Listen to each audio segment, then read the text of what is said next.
এই গল্পের শুরুতে আমাদের একটা রাস্তার কুকুরকে দেখানো হয়, যে কুকুরটা খাবার খুঁজে বেড়াচ্ছিল, কারণ সে কয়েকদিন ধরে কিছু খায়নি। আর কুকুরটা কোনোভাবে মাংসের দোকান থেকে একটা হাড্ডি চুরি করতে সক্ষম হয়ে যায়। তারপরে সে হাড্ডিটা নিয়ে পালাতে শুরু করে, কিন্তু একটা লোকের সাথে ধাক্কা খাওয়ার পরে তার হাড্ডিটা পড়ে যায়, আর সেখানে অনেক বেশি ভিড় থাকার কারণে হাড্ডিটা কোথাও হারিয়ে যায়। এতে কুকুরটা অনেক বেশি কষ্ট পায়, আর এখন সে অন্যের খাবারের দিকে তাকিয়ে থাকা ছাড়া অন্য কিছুই করতে পারছিল না। তখনই সামনে দিয়ে একটা আর্মির প্লাটুন যায়। সেখানে থাকা রবার্ট নামের একটা সোলজার কুকুরটাকে দেখতে পায়। এই জন্য সে নিজের পকেট থেকে কুকুরটাকে একটা বিস্কিট দেয়। কুকুরটা বিস্কিট খাওয়ার পরে অনেক খুশি ছিল, এই জন্য রবার্টের পিছনে পিছনে যেতে শুরু করে। এখানে আমাদের বলা হয়, যখন ওয়ার্ল্ড ওয়ার 2 এর সময় যখন ফ্রান্স এবং ব্রিটেন মিলে জার্মানির সোলজারদের সাথে লড়াই করছিল, তখন আমেরিকাও এই যুদ্ধের মধ্যে সামিল হয়ে যায়, কারণ তারা যে কোনো ভাবে জার্মানিকে হারাতে চেয়েছিল।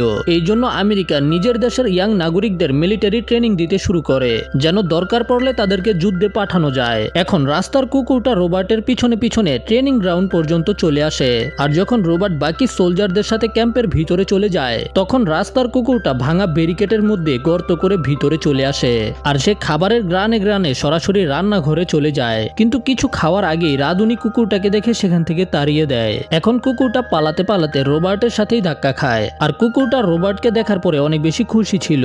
রবার্ট কুকুরটাকে বোঝানোর চেষ্টা করে এখন ওর কাছে আর বিস্কিট নেই, এই জন্য সে আর তাকে বিস্কিট দিতে পারবে না। কিন্তু কুকুরটা রবার্টের কথা বুঝতে পারে না, আর কুকুরটা এখন রবার্টের সাথেই থাকতে চায়। কিন্তু ট্রেনিং এর সময় যখন সিনিয়র অফিসার কুকুরটাকে দেখে ফেলে, তখন কুকুরটাকে দেখে তার অনেক বেশি পছন্দ হয়, আর সে রবার্টকে বলে ট্রেনিং শেষ হওয়ার পরে কুকুরটাকে কিছু খেতে দিতে। ট্রেনিং শেষ হওয়ার পরে রবার্ট কুকুরটাকে নিজের সাথে ক্যান্টিনে নিয়ে আসে। তারপরে রবার্ট কুকুরটাকে খাবার দেয়। রবার্টের বন্ধুরা রবার্টকে বলে যে যদি কর্নেল এই কুকুরটাকে দেখে ফেলে তাহলে সমস্যা হতে পারে, আর সে হয়তো কুকুরটাকে বাইরেও ফেলে দিতে পারে। পরের দিন যখন রবার্ট বাকি সৈনিকদের সাথে ট্রেনিং করছিল, তখন ওই কুকুরটাও রবার্টের সাথে সাথেই ট্রেনিং করতে থাকে। কুকুরটা রবার্ট যেটাই করছিল সেটাই নকল করার চেষ্টা করছিল, আর দেখে মনে হচ্ছিল যে কুকুরটা এতে অনেক বেশি আনন্দ পাচ্ছে। ট্রেনিং এর সময় সিনিয়র অফিসার বুঝতে পারে এই কুকুরটা বাকি কুকুরদের মতো নয়। বাকি কুকুরেরা গান ফায়ারিং এর শব্দ শোনার পরেই পালিয়ে যায়, কিন্তু এই কুকুরটা ফায়ারিং এর শব্দে ভয় পাচ্ছে না, আর তাদের দেওয়া যে কোনো অর্ডারকে কুকুরটা ভালোভাবে বুঝতে পেরে যায়। এতে সিনিয়র অফিসার বুঝতে পেরে যায় এই কুকুরটা বাকি কুকুর থেকে সম্পূর্ণই আলাদা। রাতে যখন রবার্ট কুকুরটার সাথে খেলা করছিল, তখন সে কুকুরটাকে একটা নাম দেয়। রবার্ট কুকুরটার নাম দেয় স্ট্যাবি। তার সাথে সাথে রবার্ট স্ট্যাবিকে মানুষদের কথা বোঝার ট্রেনিংও দেয়। পরের দিন যখন ক্যাম্পে কর্নেল সোলজারদের সাথে দেখা করতে আসে, তখন সেখানে স্ট্যাবিও ছিল। স্ট্যাবি বাকি অফিসারদেরকে কর্নেলকে সেলুট করতে দেখে নিজেও কর্নেলকে সেলুট করে, আর কর্নেল এটা দেখার পরে অনেক বেশি ইমপ্রেস হয়ে যায়। এই কারণে সে স্ট্যাবিকে মিলিটারি ক্যাম্পে থাকার অনুমতি দিয়ে দেয়। ক্যাম্পে থাকতে থাকতে ধীরে ধীরে স্ট্যাবি সবার ফেভারিট হয়ে যায়, আর এখন সে অফিসারদের অর্ডারগুলোকেও খুব ভালোভাবে বুঝতে পারছিল, আর ক্যাম্পের সকল সৈন্যরা স্ট্যাবিকে অনেক বেশি পছন্দ করে। এখন ওই দিন চলে আসে যখন ক্যাম্পের সৈন্যদেরকে যুদ্ধ করার জন্য যুদ্ধের ময়দানে পাঠানো হবে, আর যুদ্ধের ময়দানে যাওয়ার আগে কর্নেল সকল সৈন্যদেরকে গুড লাক বলে, আর স্ট্যাবিকে ক্যাম্পে থেকেই পরের প্লাটুনের ট্রেনিং এ সাহায্য করতে হবে। কর্নেলের কথা শোনার পরে রবার্টের মন খারাপ হয়ে যায়, কারণ এখন স্ট্যাবিকে রেখে যুদ্ধের ময়দানে চলে যেতে হবে। কিন্তু রবার্টের কাছে স্ট্যাবিকে ক্যাম্পে রেখে চলে যাওয়া ছাড়া অন্য কোনো রাস্তা ছিল না। এই জন্য সে যাওয়ার আগে স্ট্যাবিকে একটা বেল দেয়, যেটা পেয়ে স্ট্যাবি অনেক খুশি ছিল।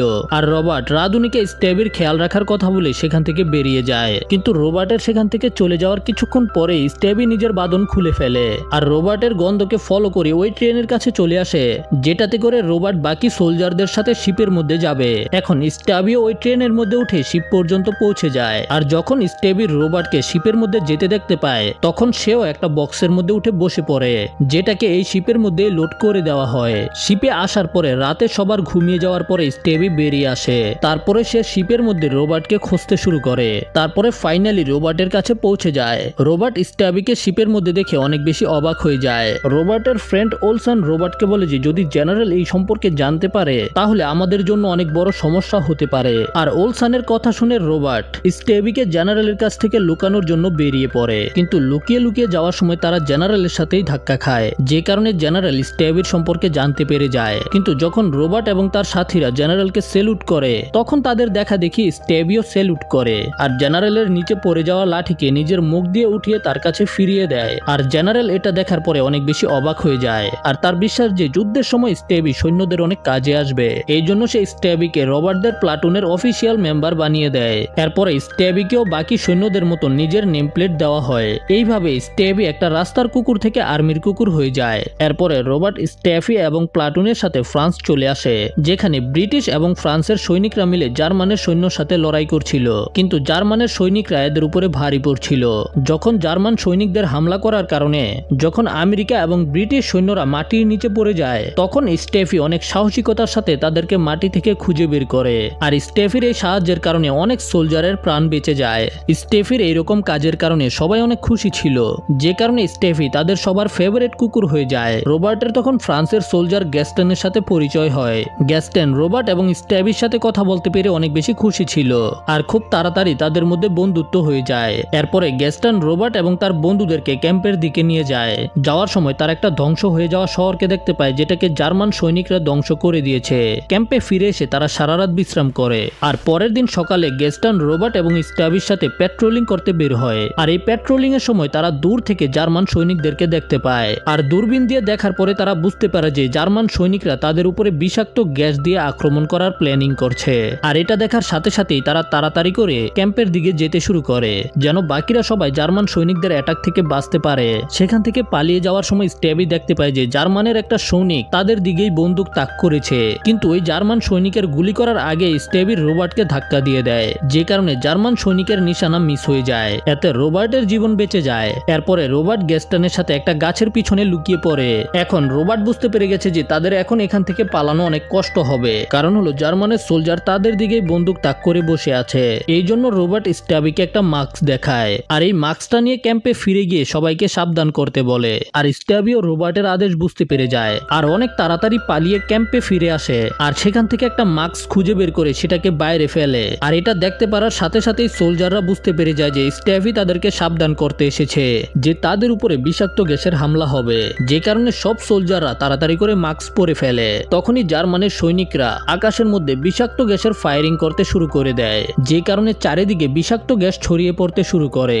এখন ওই যুদ্ধের ময়দানের পাশেই একটা এলাকা ছিল যেখানে মানুষেরা বসবাস করে, আর সেখানেও খুব তাড়াতাড়ি ওই গ্যাস চলে আসবে। কিন্তু গ্যাস সেখানে আসার আগে স্ট্যাভি সেখানে পৌঁছে যায়। স্ট্যাভি সেখানে জোরে জোরে চিল্লাতে শুরু করে।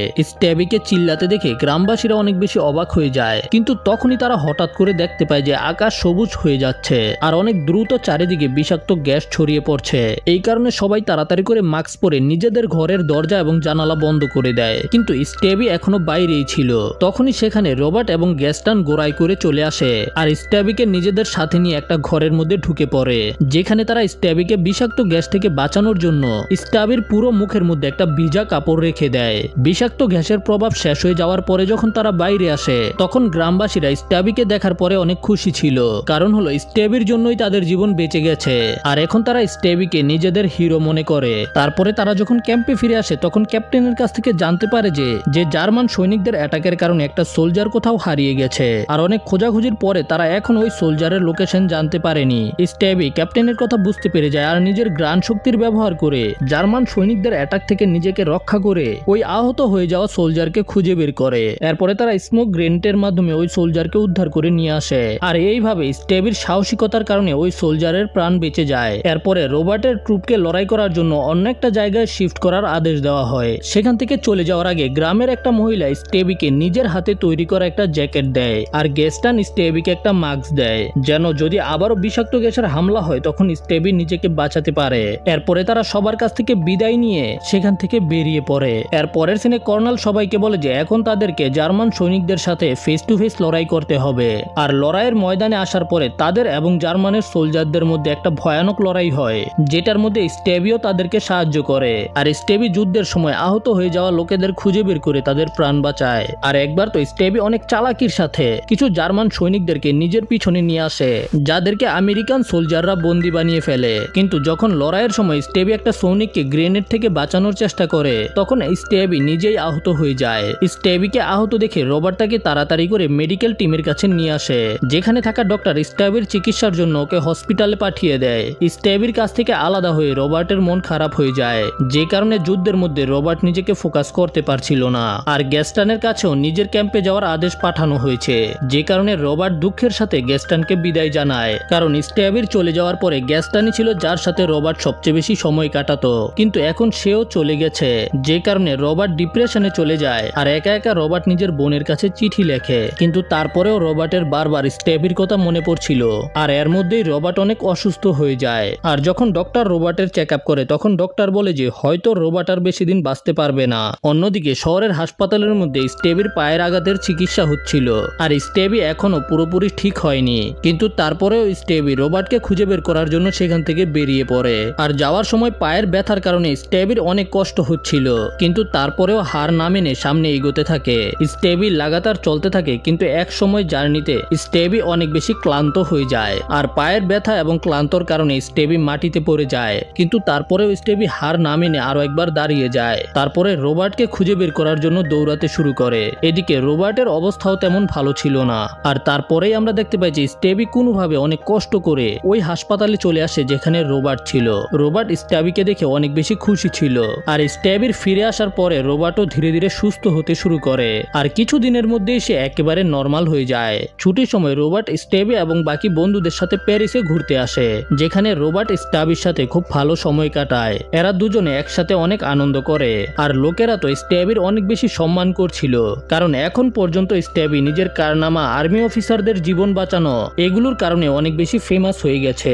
আর যখন আবার তারা যুদ্ধের ময়দানে আসে তখন স্টেবি অনেক চালাকির সাথে একটা জার্মানি গুপ্তচরকে ধরতে সাহায্য করে। আর স্টেবির এইরকম কাজ দেখার পরে জেনারেল স্টেবিকে একটা বড় অফিসারের পোস্টে প্রমোশন করে দেয়। আর তার সাথে সাথে রবার্টেরও প্রমোশন করা হয়। এখন স্টেবি তার ক্যাম্পের সিনিয়র অফিসার হয়ে যায়। আর সেখানে গ্যাস্টেনও চলে আসে, যে রবার্ট এবং স্টেবির প্রমোশনের কারণে অনেক বেশি খুশি ছিল। আর সবাই মিলে তাদেরকে এটার জন্য অনেক বেশি সম্মান করে।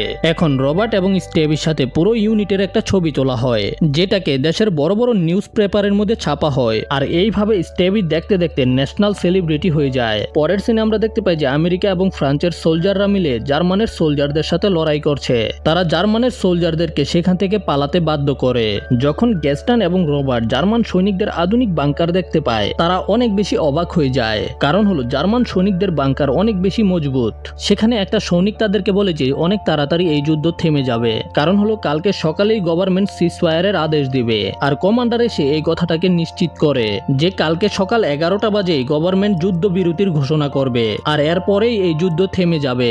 এই খবরটা শোনার পরে রবার্ট এবং বাকি সোলজাররা অনেক বেশি খুশি ছিল, কারণ ফাইনালি যুদ্ধ শেষ হয়ে যাওয়ার পরে তারা নিজেদের বাড়ি ফিরে যেতে পারবে। কিন্তু পরের দিন সকালেই জার্মান সোলজাররা আবারও তাদের উপরে আক্রমণ করতে শুরু করে দেয়। আর তাদের দুই পক্ষের মধ্যে অনেক ভয়ানক যুদ্ধ শুরু হয়ে যায়। যুদ্ধের সময় রবার্ট গ্যাস্টনকে একাই এগিয়ে যেতে দেখতে পায়। এই কারণে রবার্টও গ্যাস্টনের পিছনে পিছনে যায়। আর জার্মান সৈনিকদের বাংকারের কাছে যাওয়ার পরে দেখতে পায় যে দুইজন জার্মান সৈনিক গ্যাস্টনকে বন্দুকের তাকে রেখেছে।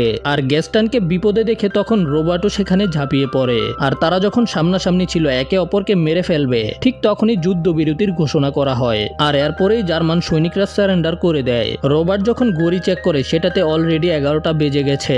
তার মানে হলো এখন রবার্ট স্টেবির সাথে নিজের বাড়ি ফিরে যেতে পারবে। স্টেবিও বাড়িতে ফিরে যাওয়ার জন্য অনেক বেশি এক্সাইটেড ছিল, কিন্তু রবার্ট সবার প্রথমে স্টেবির সাথে নিজের সাথীদের খুঁজে বের করার চেষ্টা করে। এর মধ্যে স্টেবি ওদের একজন বন্ধুর টুপি খুঁজে পায়। তার মানে হলো যুদ্ধের সময় সে মারা গেছে। আর একজন বন্ধুর মারা যাওয়াতে তাদের সবার মন খারাপ ছিল। আর তারা গ্যাস্টনের সাথে মিলে তাকে লাস্ট বিদায় জানায়। এরপরে রবার্ট গ্যাস্টনকে বিদায় দিয়ে স্টেবি এবং বাকি টিমের সাথে নিজেদের দেশে ফিরে আসে। এদিকে পোর্টের মধ্যে বিশাল জনসংখ্যা জড়ো হয়েছে, কারণ হলো তারা সবাই স্টেবির জন্য অপেক্ষা করছিল। স্টেবি এখন অনেক বড় সেলিব্রিটি। আর এখানে স্টেবিকে একটা সিনিয়র মিলিটারি অফিসারের মতো স্বাগতম জানানো হয়। আর তারপরেই ফটোগ্রাফার স্টেবির সবচেয়ে ফেমাস ছবিটা তোলে, যেটা এখনো অনেক বেশি ফেমাস, কারণ এটা হলো একটা সত্য ঘটনার ছবি, যেটার মধ্যে স্টেবি নামের একটা রাস্তার কুকুর যুদ্ধের মধ্যে অনেক বড় ভূমিকা পালন করে, যে প্রায় 17টা যুদ্ধের মধ্যে লড়াই করেছে। আর এইভাবে স্টেবি নামের রাস্তার কুকুরের জীবনী নিয়ে বানানো মুভিটা এখানেই শেষ হয়ে যায়। আর বন্ধুরা, যদি তোমরা এইরকম আরো ভিডিও দেখতে চাও তাহলে আমার চ্যানেলকে সাবস্ক্রাইব করে বেল নোটিফিকেশন অন করে রাখো। তার সাথে সাথে ভালো লাগলে এই ভিডিওতে লাইক করো, কমেন্ট করো। দেখা হবে পরের ভিডিওতে। সে পর্যন্ত টাটা, বাই বাই।